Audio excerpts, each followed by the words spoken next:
हम बात कर रहे हैं हमारा बीएड फर्स्ट ईयर का जो सेकंड पेपर है कंटेम्प्रेरी इंडिया एंड एजुकेशन की, जिसमें हमने अपनी फोर्थ यूनिट स्टार्ट की हुई है। तो आज हमारा इसका थर्ड लेक्चर है, जिसमें आज हम अपना टॉपिक शुरू करने जा रहे हैं। वो टॉपिक है इंक्लूसिव एजुकेशन, मतलब समावेशी शिक्षा। देखो, वैसे तो शिक्षा हर एक पर्सन के लिए जरूरी है।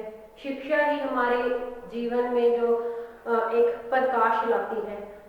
शिक्षा ही मनुष्य को पशुओं वाली जिंदगी से ऊपर उठाकर एक अच्छी जिंदगी जीने में जो सहायता करती है। तो शिक्षा है, शिक्षा हर एक मनुष्य के लिए जरूरी है। शिक्षा बच्चे के विकास में, बच्चे के सर्वांगीण विकास में सहायता करती है। हम चाहे उसकी फिजिकल डेवलपमेंट की बात करें, चाहे मेंटल डेवलपमेंट की बात करें, चाहे उसके सोशल डेवलपमेंट की बात करें, अब हर एक तरीके का जो विकास है उसका, तो शिक्षा उसमें अपना महत्वपूर्ण जो रोल है वो अदा करती है। तो शिक्षा एक सिर्फ उनके लिए आवश्यक ही नहीं है, बल्कि शिक्षा हर एक के लिए एक जो अधिकार है उसका एक फंडामेंटल राइट है। हर एक इंसान अपनी मर्जी से शिक्षा ले सकता है, अपनी इच्छा अनुसार जो स्कूल वह अफोर्ड कर सकता है, स्कूल में जाकर वो एजुकेशन है ले सकता है।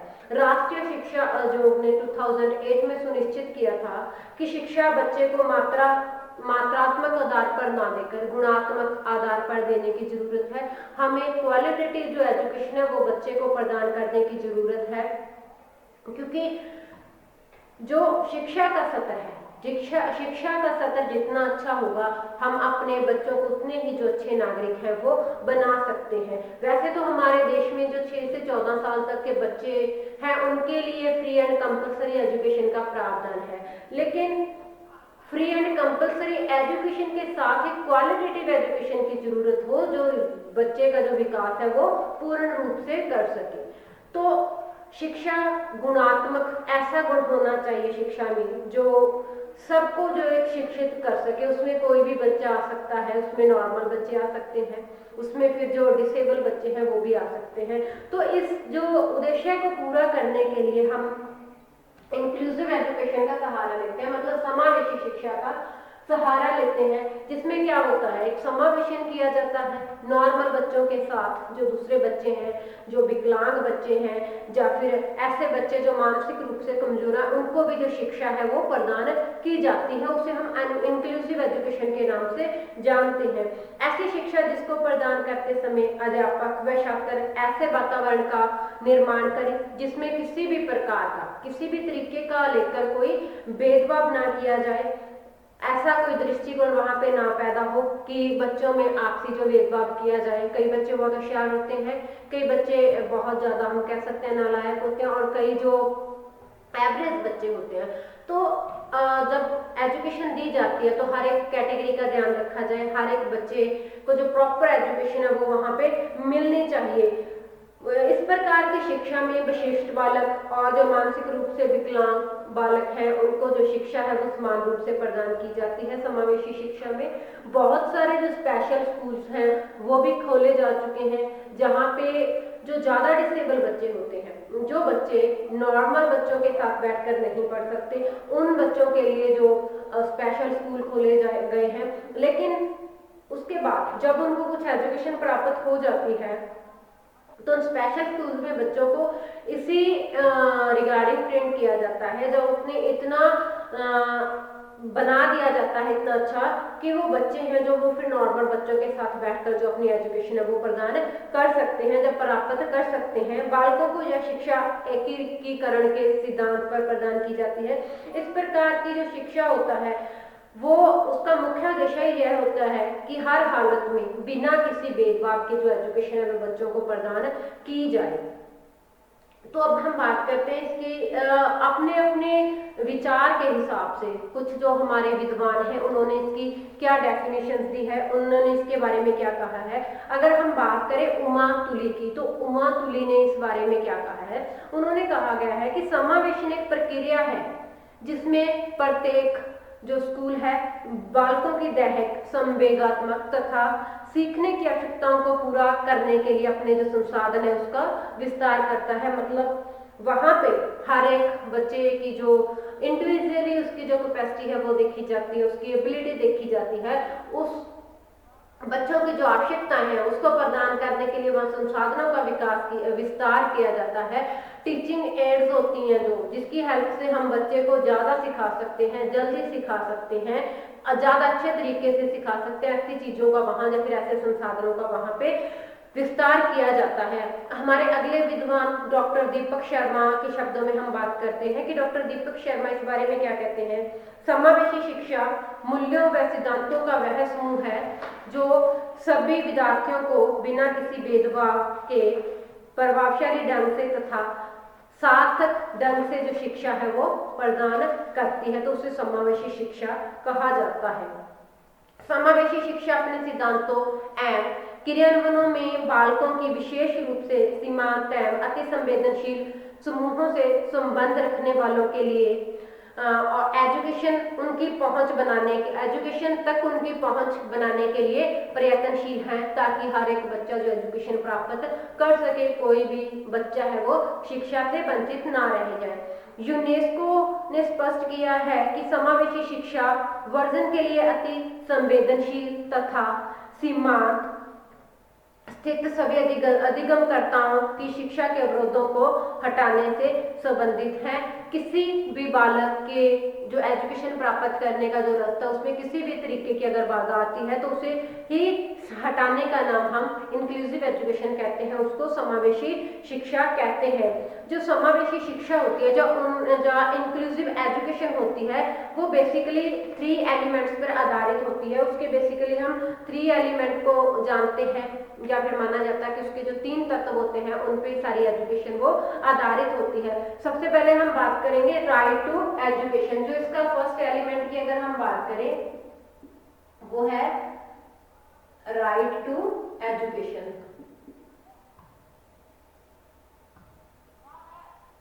शिक्षा का अधिकार हमारे संविधान में हर एक पर्सन को प्रावधान दिया गया है। ये हर एक बच्चे का फंडामेंटल राइट है कि वो एजुकेशन प्राप्त कर सकता है। हमारे संविधान में 45 जो आर्टिकल है उसके अंदर 6 से 14 साल तक के जो बच्चे को फ्री एंड कंपलसरी एजुकेशन का प्रावधान दिया है कि कोई भी उन्हें रोक नहीं सकता। जो एजुकेशन है वो बिना भेदभाव की नीति से, बिना किसी जात पात, बिना किसी धार्मिक भेदभाव, बिना किसी भाषाई भेदभाव को लेकर हम बच्चे को एजुकेशन है वो प्रदान कर सकते हैं। ये उनका फंडामेंटल राइट है कि वो एजुकेशन लेंगे।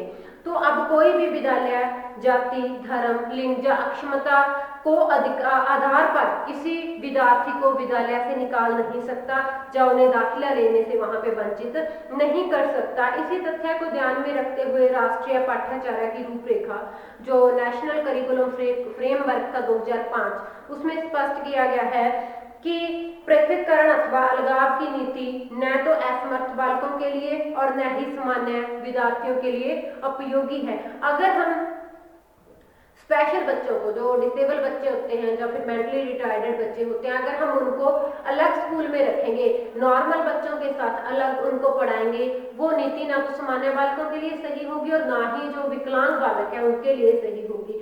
तो हमें ज्यादा से ज्यादा कोशिश करनी चाहिए कि हमें उन्हें समावेशी एजुकेशन के थ्रू, इंक्लूसिव एजुकेशन के थ्रू हम उनको शिक्षा है वो प्रदान करें। सामाजिक दृष्टिकोण से जो महत्वपूर्ण आवश्यकता इस बात की है कि बालकों को अन्य बालकों के साथ समाविष्ट रूप से एजुकेशन प्रदान की जाए, क्योंकि जो बालक विकलांग होते हैं, चाहे मानसिक रूप से हैं, चाहे शारीरिक रूप से हैं, अगर हम उनको अलग रखेंगे, अलग उनको एजुकेशन देंगे तो उनमें क्या होती है, थोड़ी सी हीन भावना आ जाती है। तो समावेशन जो एजुकेशन है वो उस हीन भावना को बचाने का बहुत अच्छा तरीका है कि कोई व्यक्ति अपने आप को हीन ना समझे दूसरों से। आगे हम बात करते हैं प्रोसेस ऑफ एजुकेशन।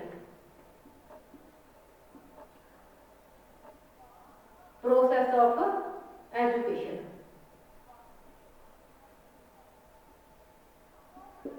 जो एजुकेशन की प्रोसेस है, एजुकेशन की प्रक्रिया, सबके लिए गुणात्मक शिक्षा की जरूरत है। उक्ति इस बात पर अब विशेष बल दिया जाने लगा है कि शिक्षा का जो संबंध है केवल सरकारी अथवा गैर सरकारी संगठनों से नहीं है, बल्कि इसका जो गहरा रिश्ता है वो रिश्ता समाज से है। हमें गुणात्मक शिक्षा पर ज्यादा ध्यान देना चाहिए। गुणात्मक शिक्षा से क्या अभिप्राय हो सकता है?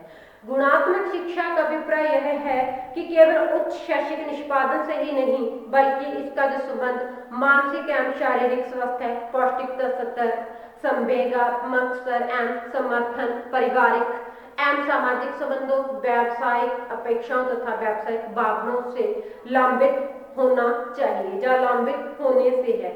जो गुणात्मक शिक्षा है उसमें जो पर्सन की ऑल राउंड डेवलपमेंट है उसको ध्यान में रखा जाएगा, उसके जो घर से रिलेशन है, उसके जो समाज से संबंध है, जो व्यावसायिक संबंध है, इन सभी संबंधों को ध्यान में रखते हुए जो एजुकेशन है वो प्रदान की जाएगी। आगे हम बात करते हैं ए वे टू फॉरवर्ड या progress, a way to forward.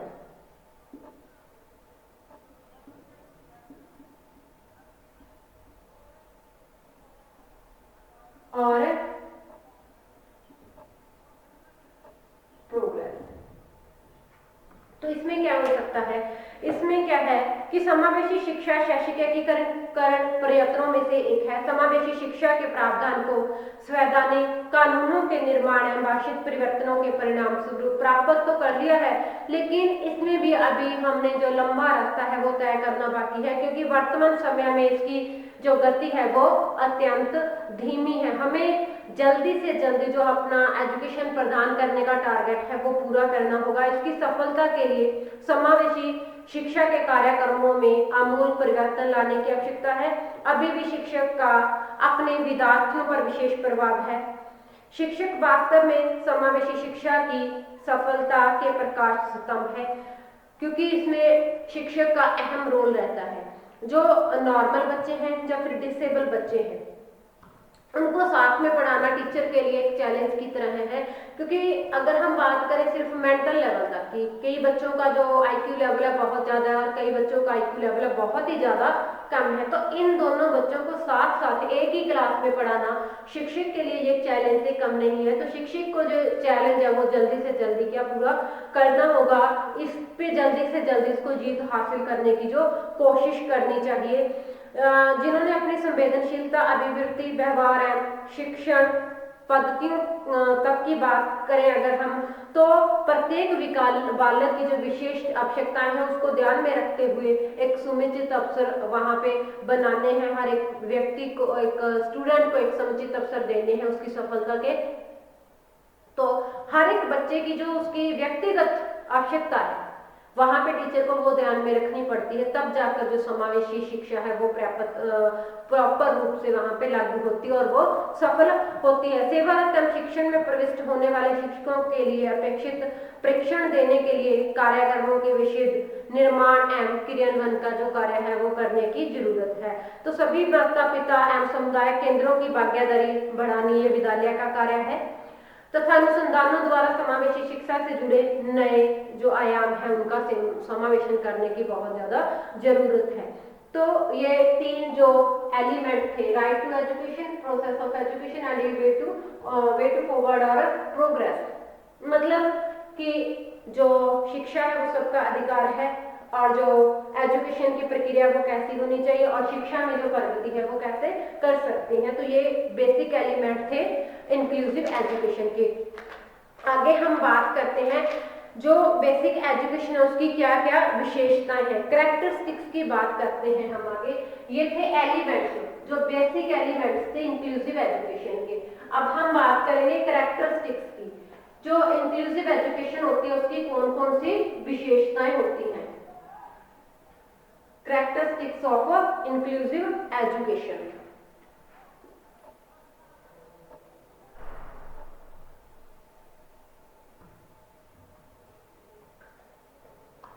Characteristics.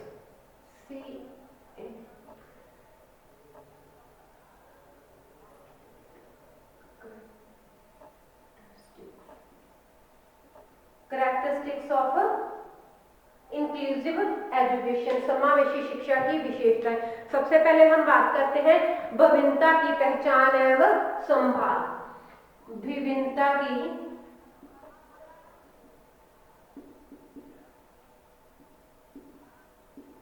पहचान एवं संभाल, आइडेंटिफाइंग ऑफ जो इसकी विभिन्नता है, जो इंडिविजुअल उसके डिफरेंसेस हैं और उसकी टेक केयर।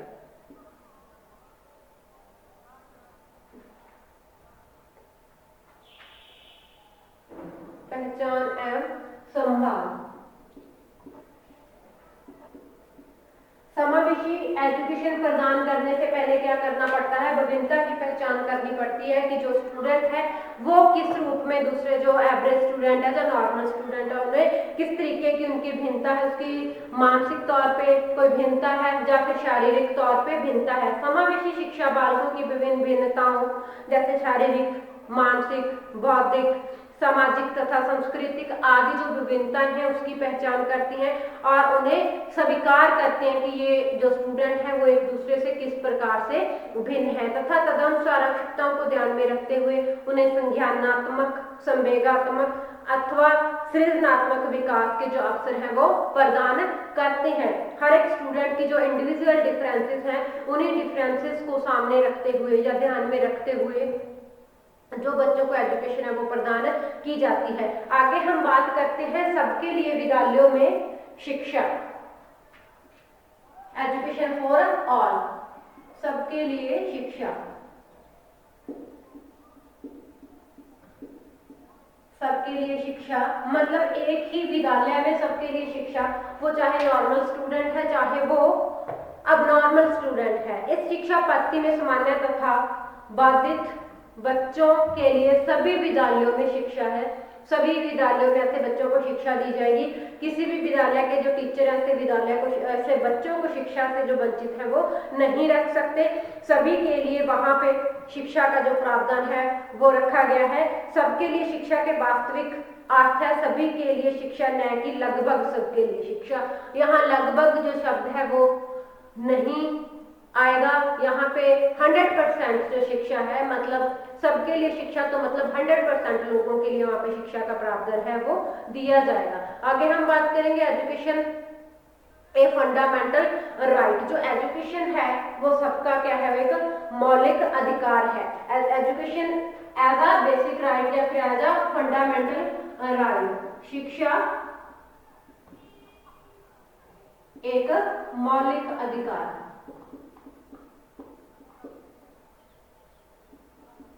या फिर मूलभूत अधिकार।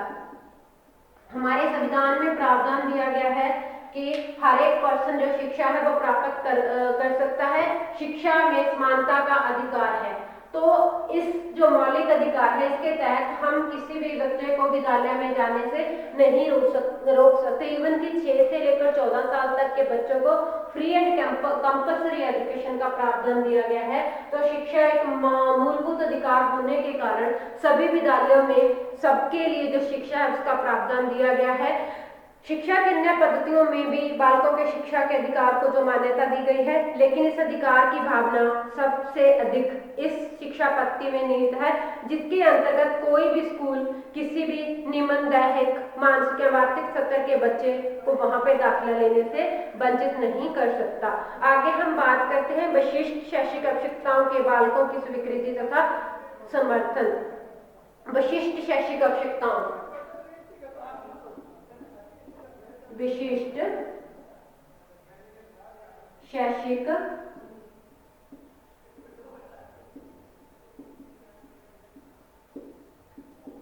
आवश्यकताओं, विशिष्ट आवश्यकताओं के बालकों की स्वीकृति, के बालकों की स्वीकृति, उनको स्वीकार करना। बालकों की स्वीकृति और समर्थन। जो बालक है, विशिष्ट बालक है जिनमें कोई डिसेबिलिटी है या फिर कोई बालक जिसका जैसे IQ लेवल बहुत ज्यादा होता है, तो वो सारे क्या थे, विशिष्ट बालकों की श्रेणी में आ जाते हैं। तो ऐसे शिक्षा पद्धति विशिष्ट शैक्षिक आवश्यकताओं के बालकों को जैसे या तो वो दैहिक रूप से बाधित है, शारीरिक रूप से विकलांग है, जैसे जिनमें किसी को सुनाई नहीं देता या फिर किसी को दिखाई नहीं देता या फिर कोई बोल नहीं सकता या फिर कोई मानसिक रूप से अस्वस्थ है, जिसकी जो मानसिक स्तर है वो बहुत कम है। तो ऐसे बालकों उनकी जो वर्तमान शारीरिक एवं मानसिक आस्था में उनको स्वीकार करती है तथा उन्हें समर्थन देती है और इष्टतम विकास की ओर अग्रसर करने का जो अवसर है वो प्रदान देती है। ऐसे विद्यार्थियों को जो एजुकेशन है वो दूसरे बच्चों के बराबर में एजुकेशन दी जाएगी, उनके हक को वहां पे स्वीकार है वो समावेशी एजुकेशन में किया जाता है। आगे हम बात करते हैं प्राथमिक शिक्षण एवं पाठ्यक्रम अत्यंत लचीला। लचीला पाठ्यक्रम एवं जो प्राथमिक शिक्षण है वो लचीला होना चाहिए। प्राथमिक शिक्षण लचीला पाठ्यक्रम और प्राथमिक शिक्षण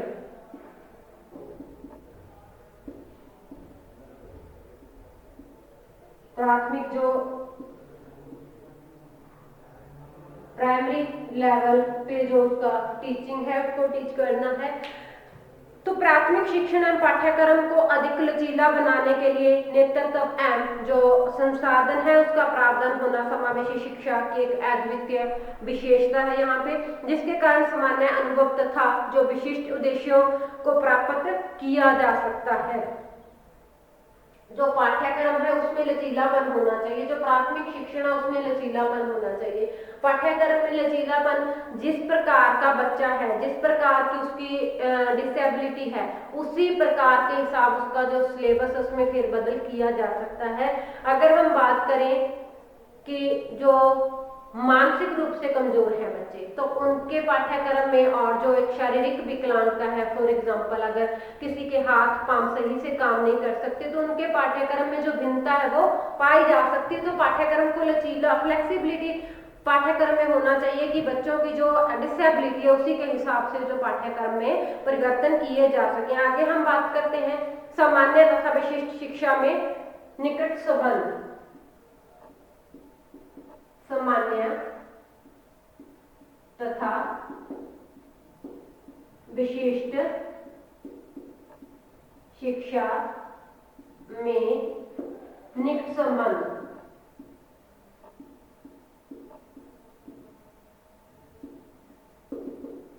जो सामान्य तथा विशिष्ट एजुकेशन है उसमें निकट संबंध होने की जरूरत है। इस पद्धति में सामान्य एवं विशिष्ट जो शिक्षा होती है वो औपचारिक एवं अनौपचारिक शिक्षा तथा विद्यालय एवं समाज में निकटतम संबंध होता है, तो जिसके कि सभी विद्यार्थियों को ज्यादा से ज्यादा वो लाभ है वो प्राप्त हो सके। जितना ज्यादा सामान्य तथा स्पेशल एजुकेशन में संबंध मजबूत होगा उतना ही ज्यादा जो विद्यार्थियों की सहायता है वो हो सकती है एजुकेशन देने में। आगे हम बात करते हैं अभिभावक एवं समाज की भागीदारी की। समाज एवं अभिभावक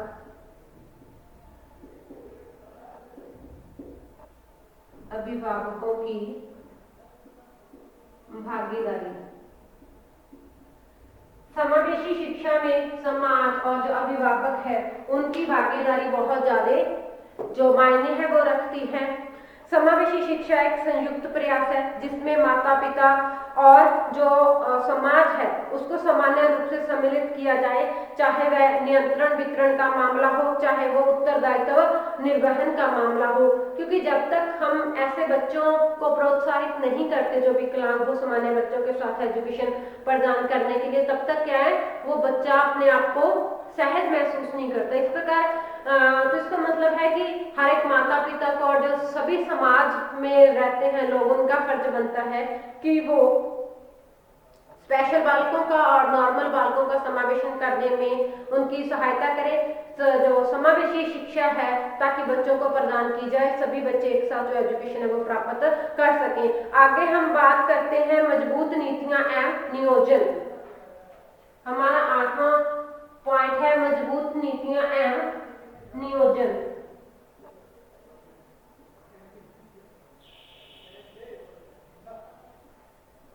नीतियां एवं नियोजन।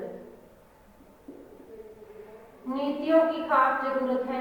एक अच्छी नीति अगर समावेशी एजुकेशन में पाई जाती है तो बच्चों को जो एजुकेशन देने के मामले में बहुत हेल्प हो सकती है।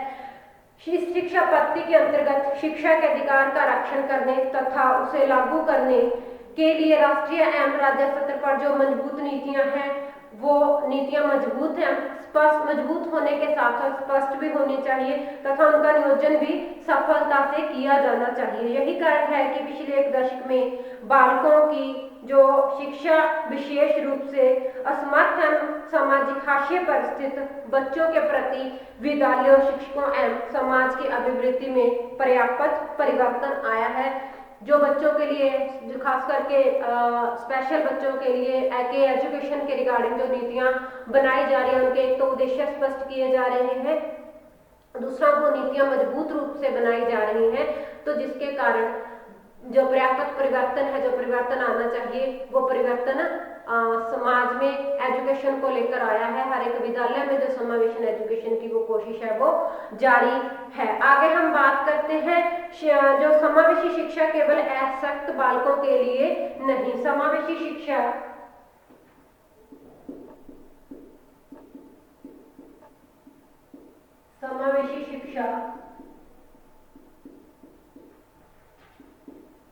केवल अशक्त बालकों